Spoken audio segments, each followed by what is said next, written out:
Have you ever felt truly, utterly invisible? As if your presence simply did not register, your worth conveniently overlooked?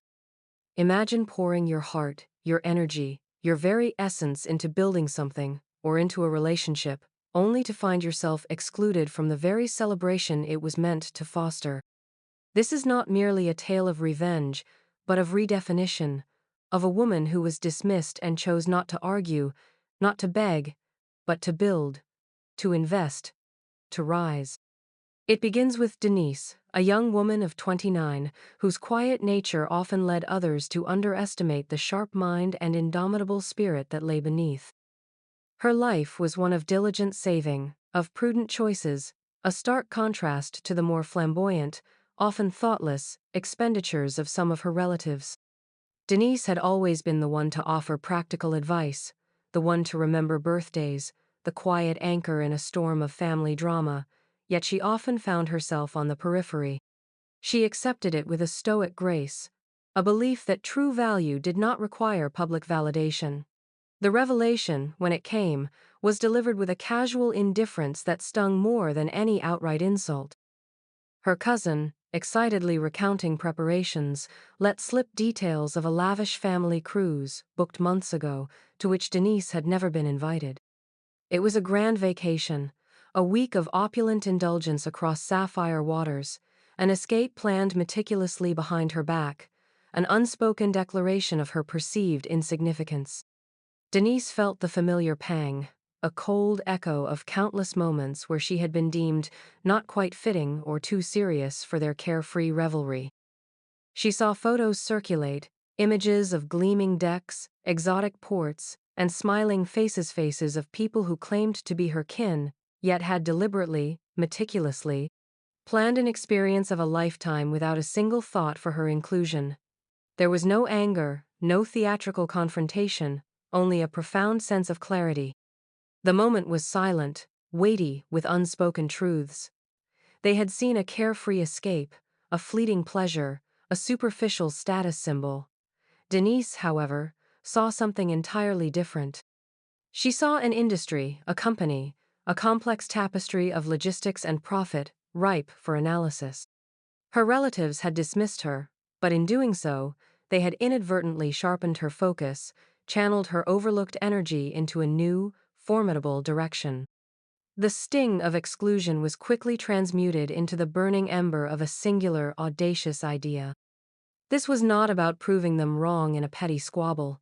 It was about proving her own potential, not to them, but to herself, on a scale they could never comprehend. Her quiet resolve, once a shield against their indifference, now became the engine of her extraordinary transformation. She would not argue, she would invest. The immediate sting of exclusion, a feeling Denise knew all too well, was quickly followed by an unfamiliar surge, not of sorrow, but of fierce, quiet determination. She saw the glittering advertisements for the cruise line, the very one her family now sailed upon, flaunting their escape, and a different image solidified in her mind, not of luxury and leisure, but of balance sheets and stock prices. While her relatives reveled in the sun-drenched freedom of the open sea, indulging in every amenity, Denise was at her modest apartment, her laptop screen glowing late into the night. She wasn't scrolling through travel brochures, she was deep diving into financial reports, quarterly earnings, and market analyses of the global ocean lines, Goal Corporation, the very cruise line that carried her oblivious family across the waves. What others saw as an impenetrable bastion of corporate might, Denise saw as a complex organism susceptible to trends, external pressures, and internal inefficiencies. Her keen mind, often underestimated by those who mistook her quietness for lack of ambition, was a powerful analytical instrument. She discovered that GOL, while a household name, was not without its vulnerabilities. Recent economic shifts, coupled with some internal mismanagement that had gone largely unnoticed by the public, had left its stock undervalued, a sleeping giant waiting for the right touch. This was not a quick whim. This was a meticulous, calculated strategy forming in the crucible of her renewed focus. She began with her carefully accumulated savings, funds that had been built through years of disciplined budgeting, foregoing luxuries others took for granted. Her initial investments were small, almost imperceptible movements in the vast ocean of the stock market, yet each purchase was deliberate, a stone carefully placed in a growing foundation. She understood the power of patience, the exponential growth that could be achieved through consistent, strategic accumulation. Her relatives, meanwhile, were sending back postcards and selfies, full of tanned smiles and carefree laughter, oblivious to the quiet revolution brewing thousands of miles away. They spent their days poolside, their evenings at lavish buffets, their conversations likely focused on trivial amusements and shared anecdotes, with Denise a forgotten footnote. The dramatic irony was palpable, a silent current flowing beneath the surface of their joyous voyage. They were enjoying the fruits of a company, entirely unaware that the very person they had excluded was silently, methodically, beginning to own a piece of it. Denise's life remained simple, focused, a testament to her unwavering discipline. Her meals were home-cooked, her evenings spent in study, her social interactions pared back to the essentials.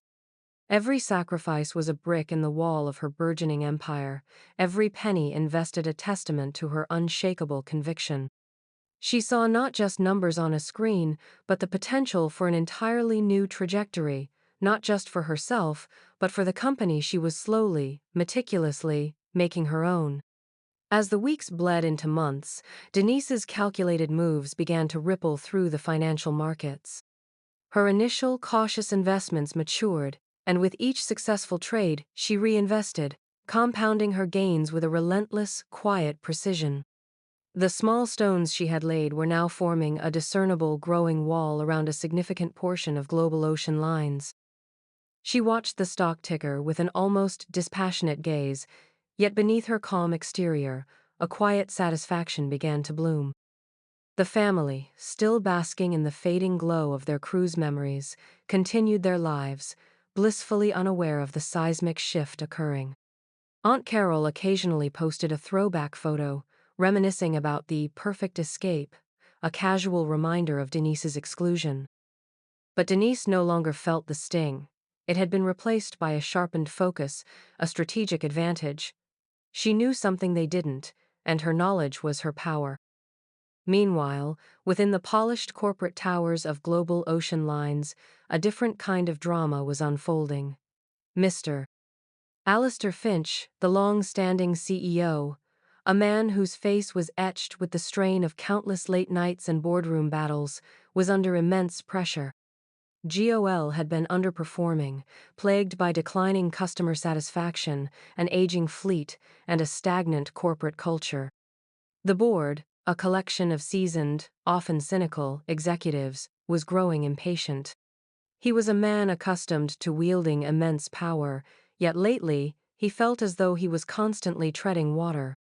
It was during one of these tense board meetings, reviewing shareholder reports, that the first whispers of Denise's growing influence began to surface. A junior analyst, new to the rigid hierarchies of GOL, timidly pointed out an unusual pattern. A single, seemingly unrelated entity, or perhaps an individual, was consistently acquiring significant blocks of shares, doing so quietly, almost invisibly, yet relentlessly. "Who is this D. Evans?" boomed Mr. Albright, a veteran board member whose jaded eyes had seen countless market manipulations. Another activist investor looking for a quick flip? His tone was dismissive, already categorizing the unknown buyer into a convenient, predictable box. Mr. Finch, however, felt a flicker of intrigue. There was something different about this accumulation. It wasn't aggressive, hostile. It was methodical, almost patient. He instructed his team to dig deeper, to uncover the identity of this elusive new player who was steadily amassing power without a single public declaration or demand. The corporate world was a shark tank, and anonymous quietness often hinted at a dangerous predator, or, perhaps, a visionary. Alistair Finch found himself pondering which one it might be. He knew, deep down, that GOL needed more than just a financial turnaround. It needed a fundamental shift in its philosophy, a fresh perspective that could cut through the corporate inertia.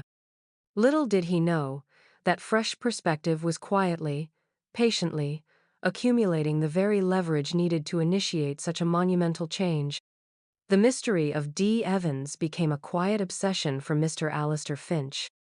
Unlike his cynical board, who saw only potential threats and financial maneuvering, Finch possessed a rare blend of corporate acumen and intuitive foresight. He sensed that this anonymous investor was not merely playing a game of numbers. There was a pattern, a rhythm, to the acquisitions that hinted at something deeper, a deliberate strategic intent that transcended typical market speculation. His analysts worked diligently, meticulously tracing the digital breadcrumbs, the layers of shell corporations and blind trusts, until they finally pierced through the veil of anonymity. The revelation was not what any of them expected, least of all the hardened board members. D. Evans is Denise Evans, Mr. Finch. His head of legal informed him, a hint of bewilderment in his voice. A private individual. She's only 29 years old. A collective murmur swept through the room during the next board meeting. Mr. Albright scoffed, a deep, rumbling sound of disbelief. 29? A child playing in the big leagues? This is preposterous.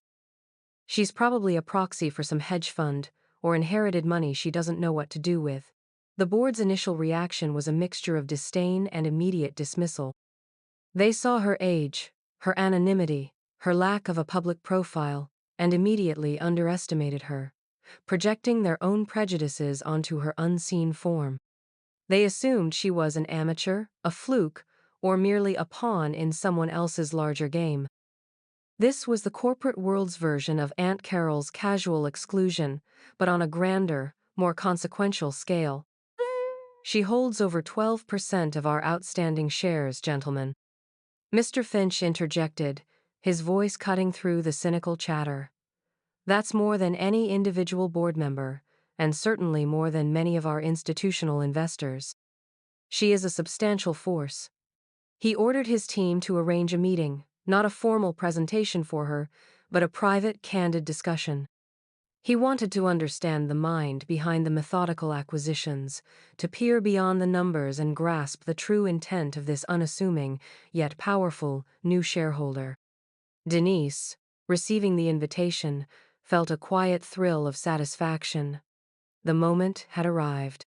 She prepared meticulously, not with flashy presentations or corporate jargon, but by distilling her vision into its purest, most potent form.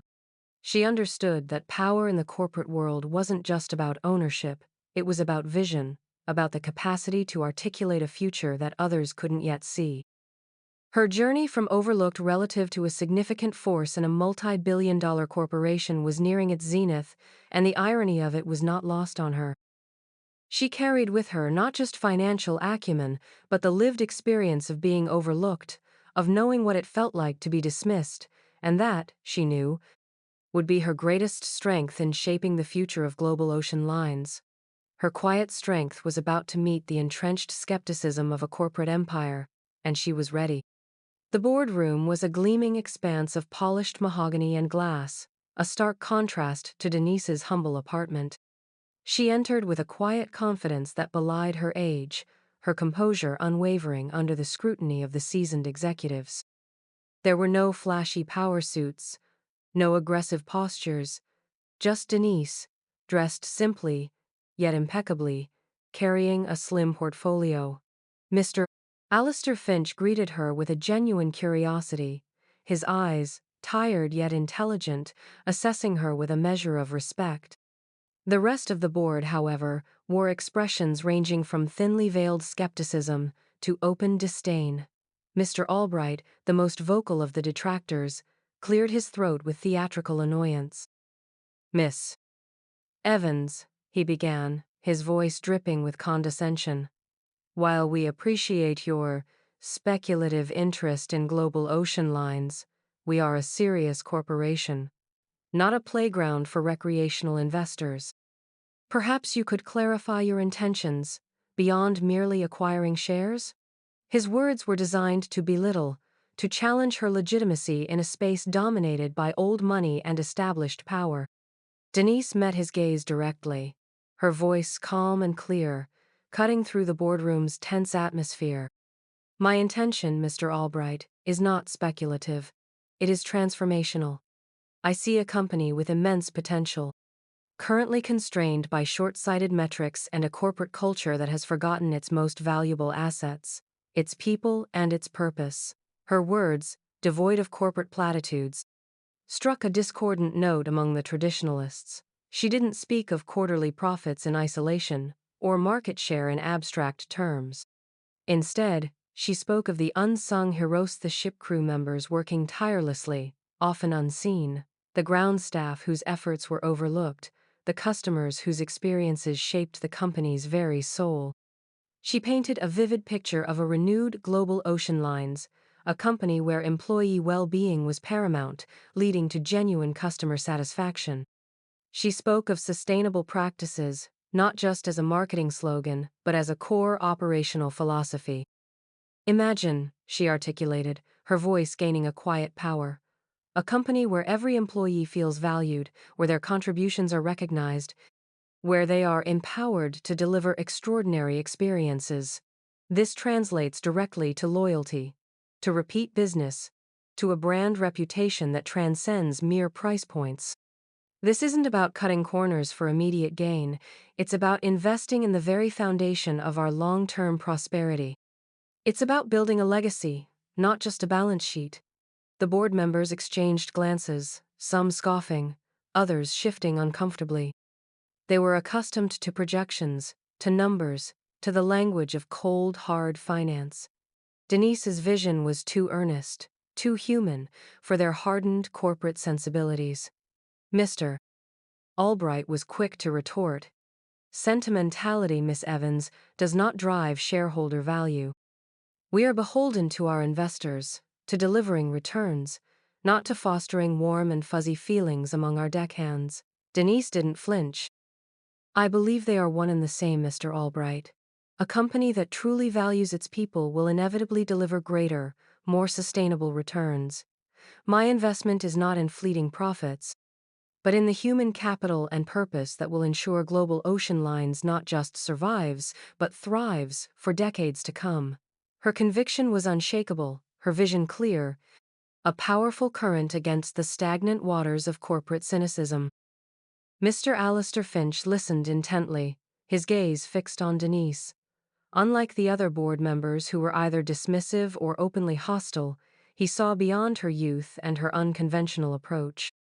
He saw the unwavering conviction in her eyes, the depth of her analysis that transcended mere financial figures. Her words resonated with a deep-seated frustration he had harbored for years, the relentless pursuit of short-term gains at the expense of long-term sustainability and human well-being. He had tried to steer the company towards a more ethical, employee-centric model, but had been met with the impenetrable wall of corporate tradition and the skepticism of his board. Denise, a fresh force, spoke the truth he had long felt, but perhaps had lacked the courage or the leverage to fully articulate. After Denise concluded her presentation, a silence hung heavy in the room. Mr. Albright was poised to launch another biting retort, but Mr. Finch raised a hand, silencing him. He rose slowly from his seat, his eyes still on Denise. Miss Evans, he began, his voice firm, carrying the weight of his years of experience. Your vision is compelling. And your financial stake, undeniable. He turned to face the stunned board. Gentlemen, we have spent years trying to optimize our balance sheets, chasing every incremental profit margin. And where has it gotten us? Stagnation, decreased morale, a growing disconnect from the very essence of what makes a cruise line successful, the experience and the people who create it. His gaze swept over their faces, challenging them. I believe Miss Evans represents not just a new investment, but a new direction, a fundamental shift in how we perceive value. I propose we offer Miss Evans a seat on the board, effective immediately, and empower her to lead a new strategic initiative focused on employee welfare and customer experience. Furthermore, I will personally back her proposals for significant investments in crew training, fleet modernization with an emphasis on sustainability, and a complete overhaul of our customer feedback system." The reaction was a collective gasp, followed by a flurry of whispered objections. Mr. Albright's face turned crimson. "Alistair, are you mad? This is unprecedented. She's inexperienced, an unknown quantity. We have procedures, established norms." Mr. Finch's voice cut through the dissent like a sharpened blade. "The old norms, Mr. Albright, have brought us to the brink. It is time for a new one. I am prepared to stake my reputation and my remaining time as CEO on this decision. Either we embrace this change, or we continue to slowly, inexorably, decline." His conviction was absolute. He had chosen to take an unconventional risk, to bet on the hidden gem he had discovered. Denise, seeing his resolve, felt a wave of quiet triumph. She had not only presented a vision, she had found an unlikely ally, a catalyst who understood the profound truth of her message. She gracefully accepted his offer, but not without a clear stipulation. Her role would not be merely advisory. She would be an active leader, with the authority to implement the very changes she proposed. The journey from exclusion to empowerment was now fully underway, her quiet defiance transforming into active leadership that would reshape the very industry that had once seemed to mock her. Under Denise's guidance, and with Mr. Alistair Finch's unwavering support, Global Ocean Lines began a remarkable transformation. The initial resistance from the more traditional board members gradually waned, replaced by grudging acceptance as Denise's strategies yielded tangible results. Her focus was not merely on superficial changes, but on systemic improvements that trickled down to every facet of the company. She championed programs that elevated the status of the crew members, recognizing their tireless efforts as the true heart of the crew's experience. New training initiatives were launched, focusing not just on technical skills but on empathetic service and problem solving. Employee feedback systems, once mere formalities, became vital arteries of communication, allowing every voice, from the lowest ranked steward to the highest ranking officer, to be heard and valued. Morale, once at an all-time low, soared.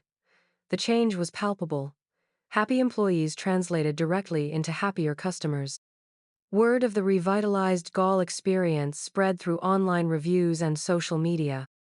Bookings surged, not just from repeat customers, but from a new generation of travelers seeking more authentic, more responsible, and more human-centered travel experiences.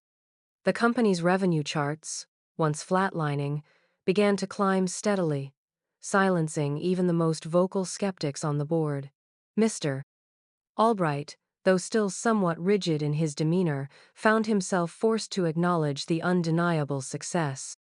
Denise, however, remained grounded, her quiet determination undimmed by her newfound power. She understood that true leadership was not about accolades, but about sustained impact. As the months passed and the company cemented its resurgence, Denise conceived of a grand event, an unprecedented company-wide appreciation gala. It would be a celebration of Global Ocean Line's transformation, a thank you to the employees who had embraced the changes, and a statement of the company's new ethos. The logistical challenges were immense, but Denise's vision was clear. And for the venue, she chose with deliberate, poetic irony the very ship her family had sailed on months earlier, the Odyssey of the Seas. The very vessel that had carried her oblivious relatives on their exclusive vacation would now host an inclusive celebration, a testament to a company reborn and a woman who had dared to dream beyond her own exclusion. The preparations were meticulous, every detail planned to perfection. Denise oversaw everything, her hands-on approach a stark contrast to the distant, detached management styles of the past. She walked the decks, spoke with the crew, ensuring that this event would truly embody the spirit of the revitalized GOL. The stage was set, not just for a celebration, but for a profound moment of dramatic revelation, a silent declaration of triumph for the one who had been left behind.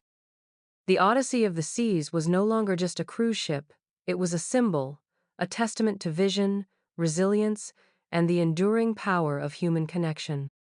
The evening of the Global Ocean Lines Appreciation Gala arrived, a symphony of lights, laughter, and the gentle lapping of waves against the Odyssey of the Seas.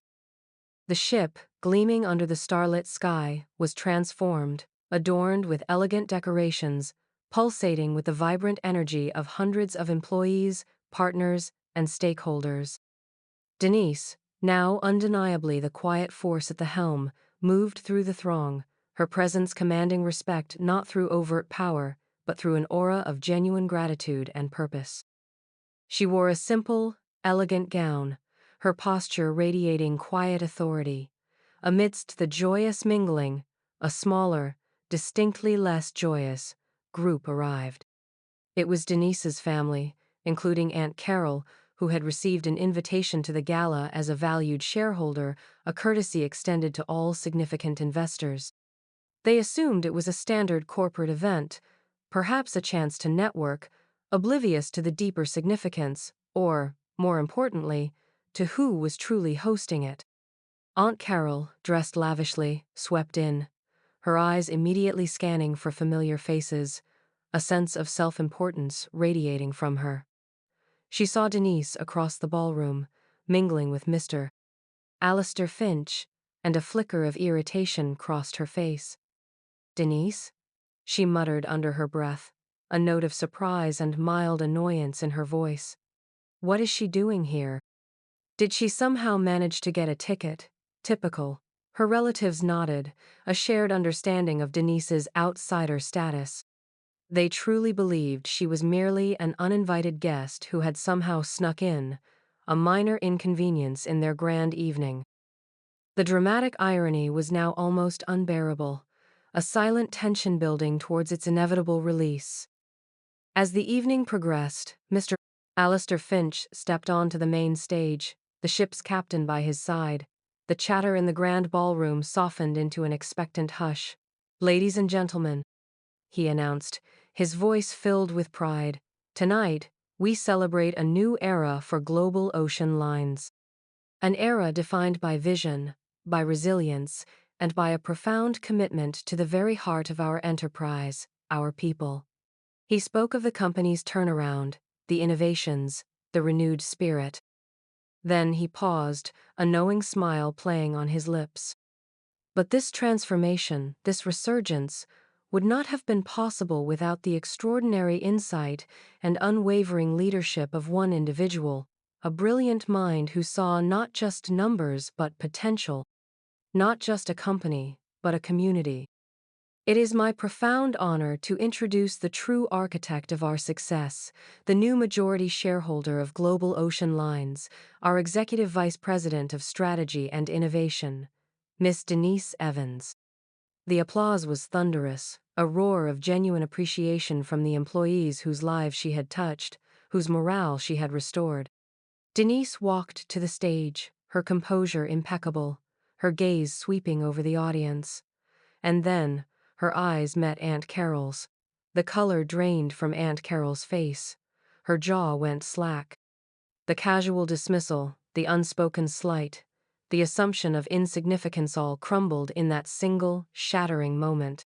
Her niece, the quiet, overlooked Denise, was not just present. She was the host. She was the owner. The ship they had once casually sailed on, deeming her unworthy of its luxury, was now hers. The bitter pill of realization was swallowed in a deafening silence, only she could hear, a public display of her own misjudgment.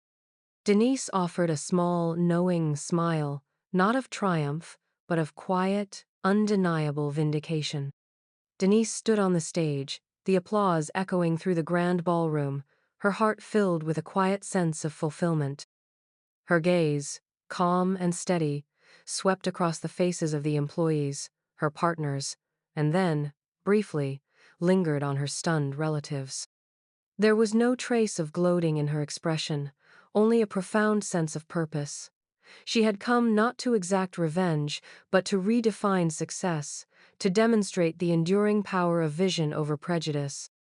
Her voice, clear and resonant, carried across the deck, filled with an earnestness that captivated every ear. Tonight, Denise began, we celebrate more than just numbers on a balance sheet. We celebrate the power of perspective. We celebrate the courage to see beyond what is, to imagine what could be. For too long, global ocean lines, like so many companies, focused on the visible, the immediate profit, the superficial gain. But true, lasting value, I've learned, often lies in the invisible. It lies in the dedication of every crew member who ensures our passengers' safety and comfort. It lies in the innovation of every engineer who keeps our vessels sailing smoothly. It lies in the trust of every customer who chooses us for their most precious memories. These are the foundations upon which true empires are built. She spoke of the importance of recognizing potential in unexpected places, of investing in people, of fostering a culture where every individual, regardless of their role or perceived status, felt seen, valued, and empowered. The lesson of our journey, she continued, her voice imbued with a heartfelt sincerity, is that true worth is not always loud, it does not always demand attention. Sometimes, it is quiet, diligent, working behind the scenes, overlooked by those too caught up in their own expectations. But when it is finally recognized, when it is nurtured, it has the power to transform not just a company, but an entire industry. This ship, the Odyssey of the Seas, once carried a private journey for a few. Tonight, it carries a collective vision for many. It stands as a symbol that where some saw only exclusion, others saw opportunity. Where some saw a fleeting escape, others saw a foundation for lasting impact. She concluded her speech by thanking Mr. Finch for his belief, and every employee for their dedication. Her family, Aunt Carol among them, remained speechless. Their earlier dismissals, their casual cruelty, now hung heavy in the air, a stark contrast to Denise's dignified triumph. The ship, once a symbol of their exclusivity, was now an undeniable testament to Denise's extraordinary resilience and vision. They watched, humbled and shamed, as their overlooked relative, the quiet girl they had dismissed, commanded the very stage from which they had once enjoyed their privileged view. Denise's quiet journey from the shadows of invisibility to the bright lights of genuine influence was complete, proving that the greatest power lies not in being chosen, but in choosing oneself and investing in one's own undeniable worth. The story of Denise is a profound reminder that true value is not always heralded by loud pronouncements or flashy displays. It often resides in the quiet determination of those who are underestimated, in the diligent work of the unseen, and in the unwavering belief in one's own potential, even when others choose to ignore it. Denise chose to invest not just her money, but her entire being, into a vision that transcended petty slights and personal grievances. She transformed the sting of exclusion into the fuel for an unparalleled ascent, demonstrating that the greatest revenge is simply building a life so rich in purpose and impact that those who dismissed you cannot help but witness your undeniable rise. She reminds us that empathy and foresight are not weaknesses, but powerful assets that can reshape industries and redefine success. This isn't just a tale of financial triumph. It's a testament to the human spirit's capacity to turn adversity into advantage, to find opportunity where others see only obstacles. It teaches us that compassion, dignity, and a genuine commitment to people are not just moral imperatives, but powerful business strategies.